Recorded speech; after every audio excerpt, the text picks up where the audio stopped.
while you're here today, and we invite you to be part of this very, very special celebration, recognizing our preparation to return to the moon and eventually send humans onto Mars.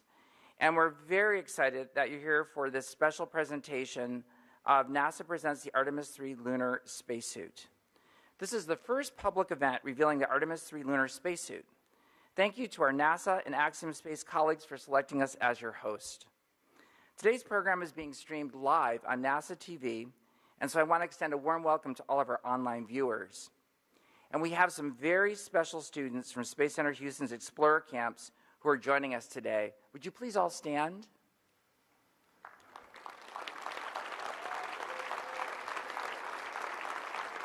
And please stay standing. And then I also want to recognize our participants in our Girls STEM Academy. Would you all stand as well?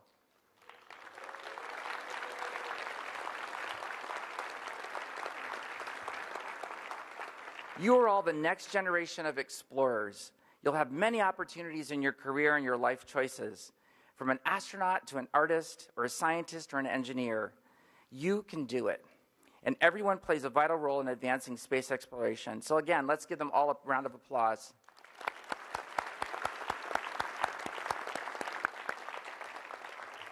You all can be seated. Thank you for joining us this morning. You're part of living history. Now I'd like to introduce our speakers. We're honored to be joined by Bob Cabana, NASA Associate Administrator,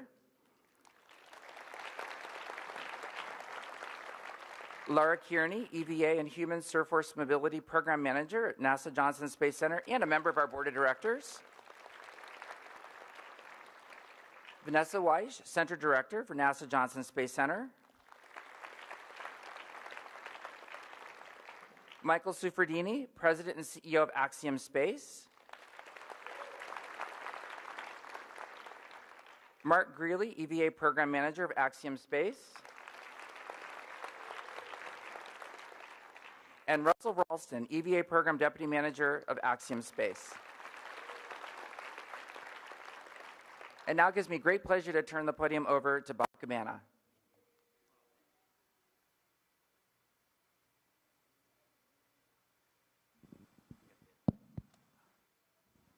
Thank you, William, and thank you to Space Center Houston for hosting this event today. It's really great to be here with Axiom for this event, Mike. You know, when I look back on the Apollo program, when all of us look back, we look at those iconic images of the technology that enabled the astronauts to make those first steps on the moon, their spacesuit. And now we're developing a spacesuit for a new generation, the Artemis generation, the generation that's going to take us back to the moon and on to Mars. And it is going to be so exciting. When that first woman steps down on the surface of the moon on Artemis III, she's going to be wearing an Axiom spacesuit. So we're going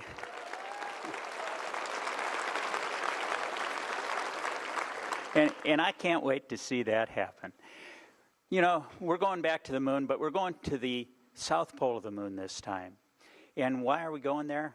It's challenging, right? We're going to learn more. There's water ice there. Water is hydrogen for fuel and oxygen to breathe. We are going to learn how to operate on the moon for extended periods of time and learn how to operate away from planet Earth and utilize the resources on the moon. And all of this is in preparation for eventually going on to Mars. And we're making those first steps now. We've got to have an EVA mobility suit in order to make that happen. And this is the suit that's going to do it. You know, I'm very pleased to be here at the Johnson Space Center. This was home to me for a very long time. And one of the prides of the Johnson Space Center is the EVA Surface Mobility Program that's here. And it's my pleasure now to turn this over to the director of the Johnson Space Center, Vanessa Weiss. Vanessa?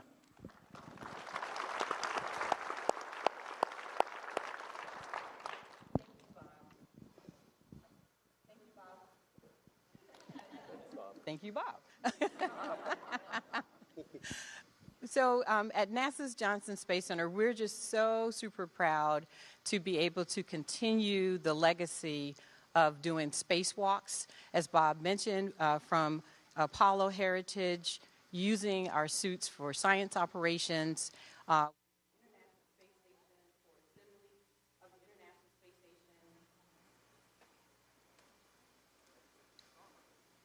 assembly of the International Space Station, and operations and maintenance that's ongoing. And now we're looking forward for our return to the moon and using our suits for doing science operations on the lunar surface. At Johnson Space Center, we have been working doing technology development in-house with our engineers and our operators on design for an exploration suit. We have provided all of that technology, all of the drawings, all of the data, all of the test results for the community. And Axiom Space will be one of the companies that is going to take that and make us new suits. We have not had a new suit since the suits that we designed for the space shuttle. And those suits are currently in use on the space station. So 40 years we've been using the same suit based on that technology. And now today, Axiom is going to innovate. They're going to take what NASA has provided in, from the testing that we've done, and they will now take and come up with more functionality, more performance, more capability, and we're very excited about what's going to be happening. At NASA's Johnson Space Center, we are proud to partner.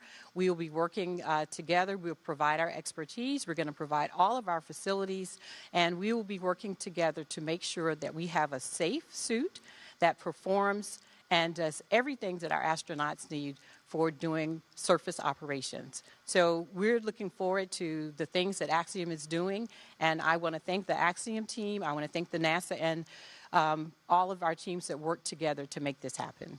Thank you.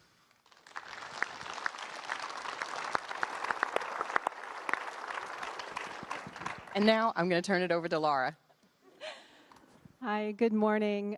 Glad to be here and to see you guys today. I am truly honored to be the manager of what Vanessa mentioned is the EVA and Human Surface Mobility Program here at Johnson Space Center. That for short means spacesuits and rovers. The spacesuits are the first part of our program that is becoming real. We've been working really hard for a few years to get everything on contract. But once that is in place and we actually have contractors selected, it's really excited to see their work coming to fruition and seeing real hardware. So this contract is a little bit different. It's similar to what we have used for commercial cargo and commercial crew, where we call it a service contract. So historically, NASA has actually owned the spacesuits. Think of it like owning your car. The way we have contracted on what we call the extravehicular activity services contract is we actually buy services from the vendor. So think of it more like a rental car. So Axiom will be providing the hardware for both training and for flight. They will bring that hardware in, and we, NASA, will utilize it and operate it on the surface of the moon for our moonwalking. So NASA will actually be in the role still of mission control and making the mission authority, mission execution decisions, but Axiom's going to be right there with us, making sure that suit is safe as we have our astronauts walking on the surface of the moon.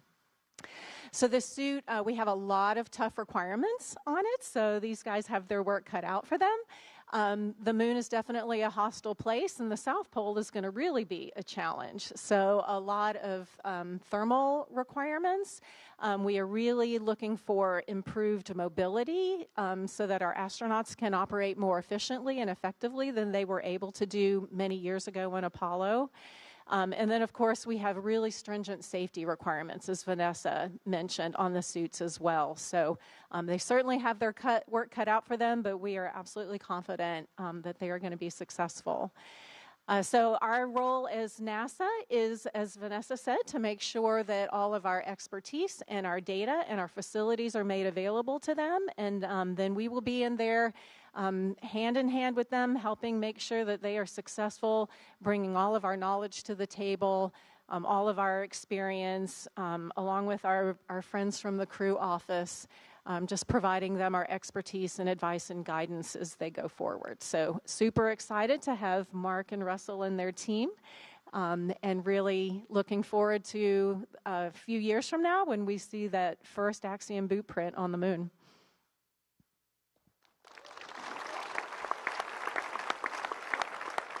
All right, we keep forgetting to introduce, so I think I'm going to pass it on to Mr. Mike Sefferdini. All right. Thank you, Laura, and Bob and Vanessa, too, for being here. This is a big deal for us. Let me start by saying, Mark, when I look at here this sea of new astronauts, I think we're going to need some more suits. But first, let me tell you how pleased we are as a company. It's a huge deal to be selected to provide the lunar surface suit for NASA's Artemis program. It's an international program. We're not just taking the nation to the moon and beyond. We're taking we're taking civilization to the moon and beyond. And so we're pleased that humanity's next steps on the moon are going to be in an Axiom Spacesuit, and we're very excited to be a part of this, the exploration mission as it goes forward. The other thing I need to say is, and they've touched on a little bit here this morning, but this is not something that you do by yourself. This is a partnership. It's a partnership with NASA. The design that we chose and brought forward is an evolvable design from the orbit suit to the lunar surface suit. It's based on about 10 years worth of work that's been going on at NASA Johnson Space Center by suit experts. And we're happy to have all of that expertise and that work done. I think when it's all said and done, about 50% of the suit will be based on the original design done by NASA, and probably the other 50% will be the work that this team sitting in the auditorium will do. So that's first and very, very important. And as Laura said, this is a critical system. It's like, we all get nervous on launch day. Well, when you do an EVA, it's a significant challenge. And so it's very important that you have very strict safety guidelines and a suit that will provide the redundancy and the reliability you need to make sure every time a human steps foot on the moon, that they'll be able to do what they need to safely and get back and be ready for the next mission. So for a second, though, I want to take a moment to acknowledge the Axiom team, which is, as far as I can tell, nobody's working on suit today because they're all here. But could you guys stand up and be recognized? This is the Axiom Space team.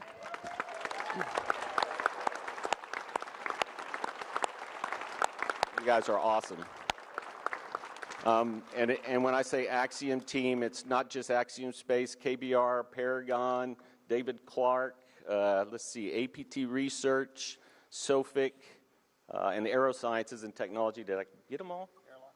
And Airlock. Oh, goodness gracious. Airlock. Did I mention Paragon? I got left out IM too? All right. Sorry about that. Paragon, Intuitive Machines, and Airlock. Anyway, my point is we're a big team. We brought a lot of expertise from around the country to work together to build this suit, and it's a critical part of exploration. And we're extremely excited and proud to have been selected to go on this journey with NASA as it takes civilization beyond low Earth orbit.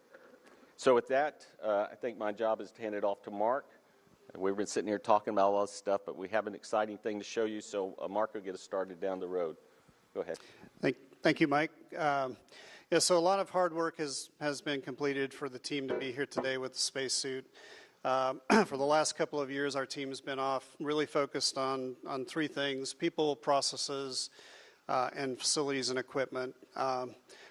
Our team is comprised of many, many people from the NASA XEMU program, so they bring a lot of expertise forward. A lot of our team has worked multiple EVA programs. And then we leveraged industry, automotive, oil and gas, the theater arts, and even design from some of the I'm sorry, I lost my words.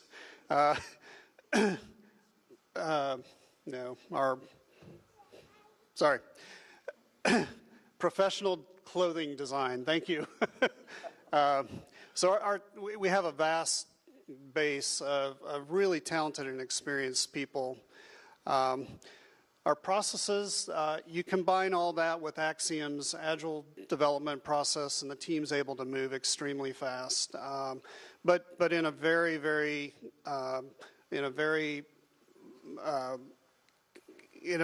controlled environment, which is critical to building and designing spaceflight hardware. You couple that with using NASA's XEMU technologies, and it just makes the team's performance even greater for success. Axiom has a number of facilities. The most recent facility we have just populated or moved into is the EVA program facility. So the team is very excited about that. We've vertically integrated all the team members and Axiom under one roof.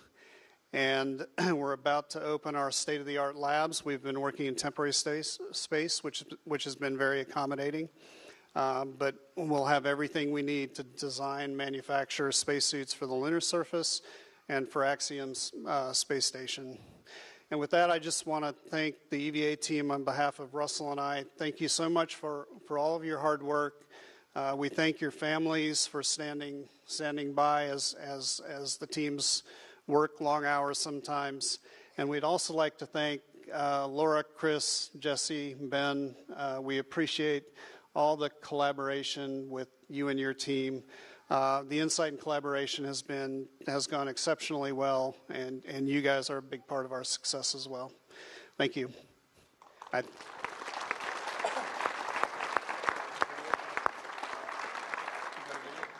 I think we're going to a video now.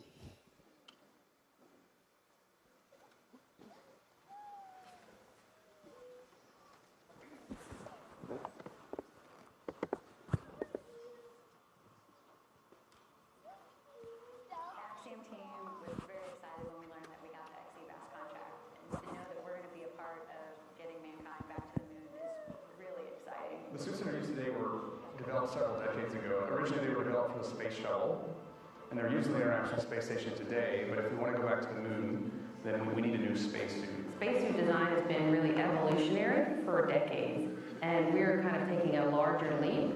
We are changing it so it's dust tolerant, so that you can walk far distances, that you can help if your fellow crew member is incapacitated, the ability to bring them back with you. So all these updates were more of a revolution than an evolution of the current design. I'm excited by some of the really new developments in technology that have been added in, and I think it's going to be a great suit. It is an unbelievable amount of effort, from seamstresses to requirement specialists to engineers, managers. You have a range of skill sets, and everyone is so proud to be doing what they're doing. It's like a little bit of each of us is going up there with the astronauts, and a little bit of our mentors, a little bit of our family. Like it's more than just ourselves, right? It's everyone before us and everyone after us. So that's you can definitely feel it. That gives you goosebumps, right? Like, that is, it hasn't sunk in yet, and I don't know if it will ever sink in. Even when it's happening and you're looking at the moon, and you're like, there's someone on the moon in an Axiom suit, like, that is the dream.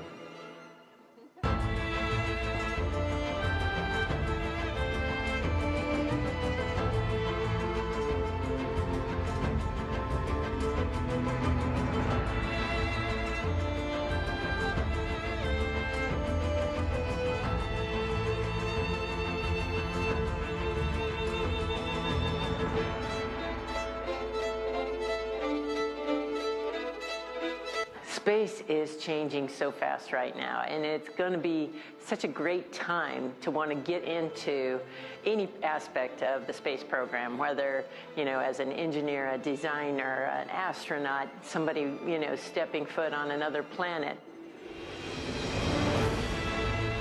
And now the moment you've all been waiting for.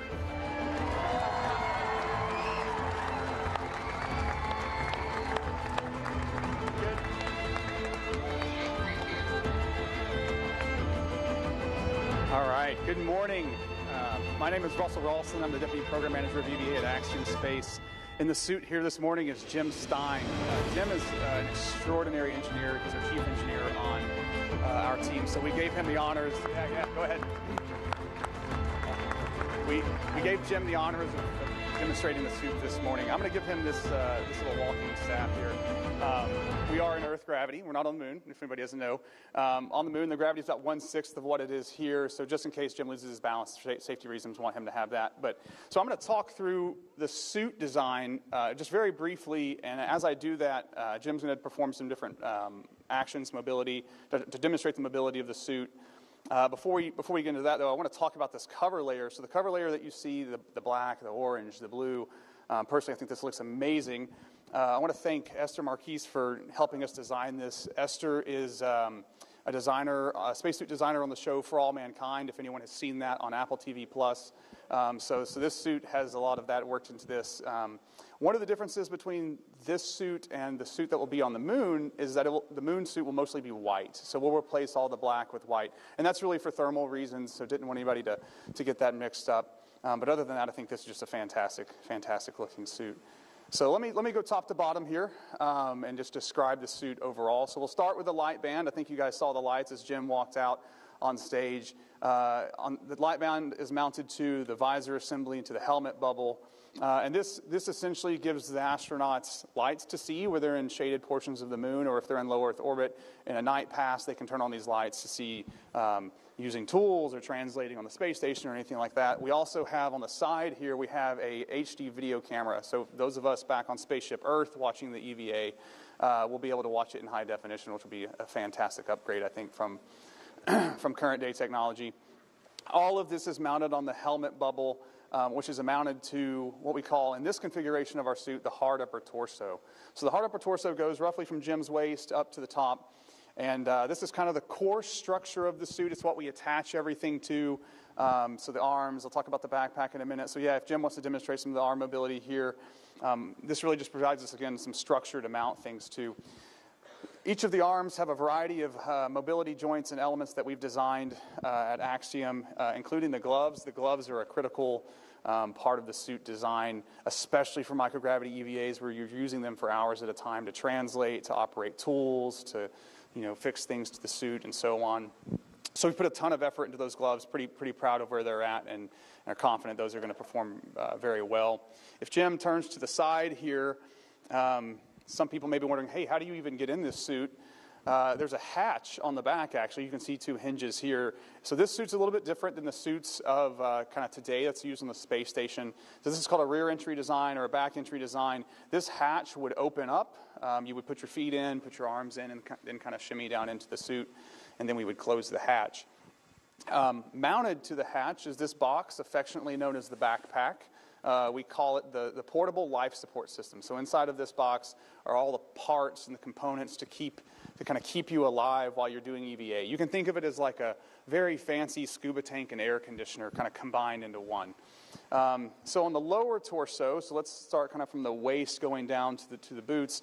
I'll let Jim do some squats and lunges and just show off some of the mobility that the suit has and demonstrate some different movements. There's a variety of joints that we've put as well into the lower torso assembly, and this is going to be a huge improvement over the Apollo suits. The Apollo suits didn't have many of these types of joints that we've put in this suit, so the astronauts will be more comfortable, have an easier time walking, performing tasks, getting down to pick up a rock or something like that, or use a geology tool.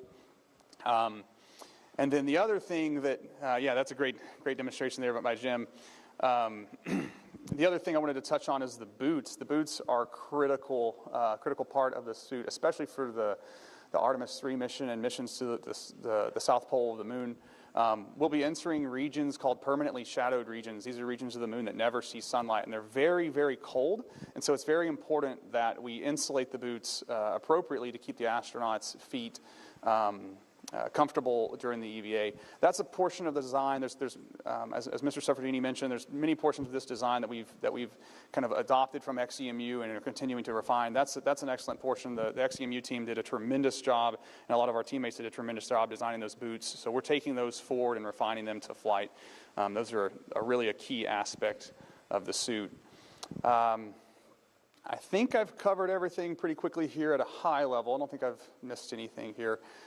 So I know we've got some questions and answers that we want to go to, but before we do that, I'd love to introduce our Director of Human Spaceflight and upcoming commander of AX-2 mission to the International Space Station, Peggy Whitson. Peggy has spent a lot of time in spacesuits, so welcome.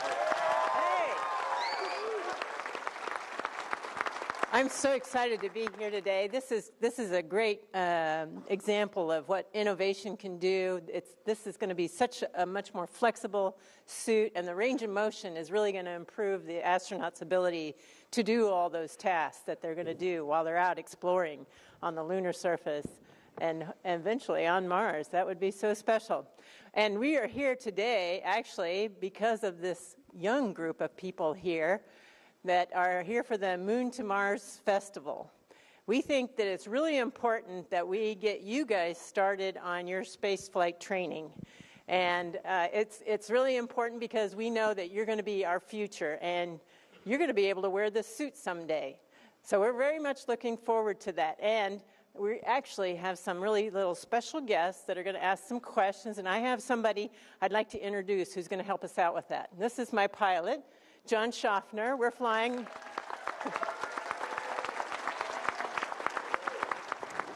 We're flying on the Axiom 2 mission that's going to the International Space Station in a few months.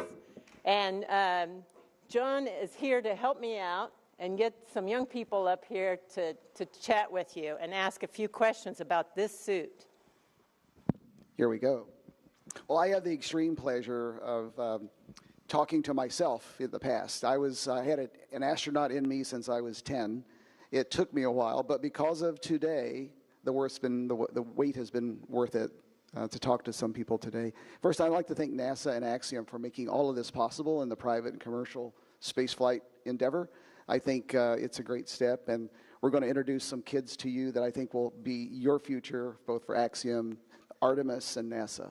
So, I'd like to bring these young people down here that have brought us some really fabulous questions. By the way, thank you, Peggy. I look forward to our flight. I do too. It's going to be great.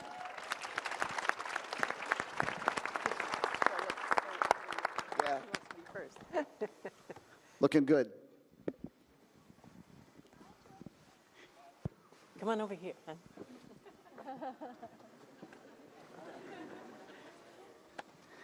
You know, this is great for me. This is actually my demographic, so I feel right at home. All right. Awesome. So what do you think? That's quite a suit, right? Pretty neat, huh? Good. Now, I understand you guys have some questions. Remington, you're 8 years old. You've been thinking about space for how long? About a year. Okay. So what is your question today? Do you wear your space suit in space? Oh, is that a question for me? I'll take it. Well, I won't actually wear this suit. I might sneak back tonight and slip it on. We'll see what happens. But I think this suit will look great on you. So I'm looking forward to one day seeing you in space in this very suit. Would you like that? Cool. Good morning. You're Ian, right? Yep. Okay. How old are you? I'm 5. That's awesome. So you have a question for Russell. And Russell's right back here behind us. What is your question for Russell? What's your favorite part about your spacesuit? Oh, that's a great question. You know, if you're going to walk on the moon, I think you have to do it in some pretty cool shoes. So probably the boots. I think the boots are probably my favorite part. He likes the boots. I like your shoes, by the way, today. Thank you for your question, Ian. You look good in this suit also. Hi, Charlotte. I met you a minute ago up there. You had a lot more to say then. What? So you have a question. I think it's for Peggy, right? You want me to help you? You know, I know she makes me nervous too. She's my commander, and she's a very famous astronaut, and it's okay. She has answers for everything. I've tried. So I think your question is, how far away is the Earth from Mars? Is that what you'd like to know? I don't know. You don't know? Okay. That's okay. I don't either, but Peggy knows. I think it's 120.22 million miles away. That takes a long time to get there. Maybe like almost 9 months, but I'd sign up. So. How far does your grandmother live away? Thank you for your question this morning. Viz, good morning, sir. 10 years old. You're almost going to be 11, though, right? All right. Okay, for Mark. Okay, Mark is right back here, the gentleman that introduced the suit to you. Okay, what is your question? What characteristics about the suit will help us survive in space? Microphone. What characteristics about the suit will help us survive in space? That's a great question, Viz. So, as you probably already know, deep space can be a very harsh environment. And there's no oxygen, there's no atmosphere. So when we design our suit, we have to make sure it can keep you warm, it can cool you, there's oxygen for you to breathe, and even food and water. So those are all very important aspects of our new spacesuit. All right, you've got it from the top. Thank you. Remington, back to you. You had another question. This one I think was for Russell. Was that right? I'll take it. Okay. Okay, we're working on it. We're almost there. How long can you live in space? How long can you live in space? That's a great question. So we've had people, or NASA has had people as an agency on this International Space Station for over 20 years. Some of those individuals have stayed on the space station for over a year at a time, but we don't actually know how long. So we need to keep exploring, need to keep building space stations and going back to space to figure out answers to questions just like that. That's long enough for me. Great job. Thank you. Jane, over to you in the pink. Okay, you have a question for Peggy. I have questions for her too, but how about you first? What is your question? How many times can you go on a space mission as an astronaut? So I've been on 3 different space flights previously. They were long duration missions, and John and I are going to go on another mission together here shortly in a few months. And so that'll be 4, but I'm looking forward to any others I can get. How many times would you like to go to space? 3. Okay, we've got you down for that. Got you down for 3. Okay. Viz, last question's yours. Are you ready? Yes. Okay, this is for Bob, right behind you, Bob Cabana and Mike Suffredini, but these 2 gentlemen here. What is your question? When will we see the spacesuit on the moon? That is a great question, Vince, and NASA is working very, very hard to ensure that we keep Artemis III on track, and our goal is to have the first woman and next man back on the surface of the moon on Artemis III in 2025. And they'll be wearing an Axiom lunar surface suit. Awesome. How old will you be in 2025? Sorry? In 2025, when the suit is on the moon, yes. How old will you be? 23, 11, 12, 13. Okay, 13. Awesome. The Artemis generation, thank you very much. And we'll see you guys in class.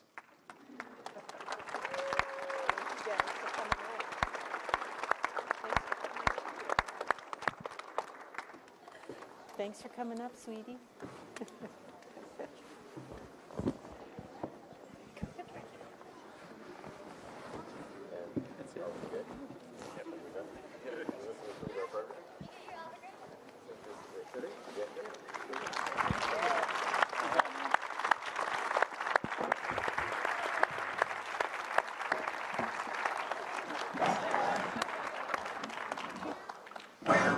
Wow, that is super cool. Isn't it exciting? Let's do another round of applause for everyone. This is so exciting to be part of this.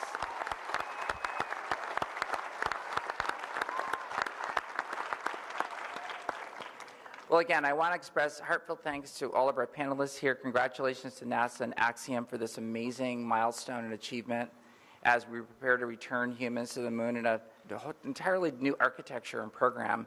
And we can't wait for that day when we have the first woman and person of color and other astronauts step on the surface of the moon and really begin a whole new phase of adventure and science and exploration. So with that, that concludes today's program. Thank you for joining us. And I would like to invite members of the media to come to the front for a closer conversation. And we look forward to having all of you join us at the Moon to Mars Festival here at Space Center Houston. Again, it runs through Sunday of this week with live entertainment on Thursday, Friday, and Saturday night and Sunday afternoon. Again, thank you for joining us.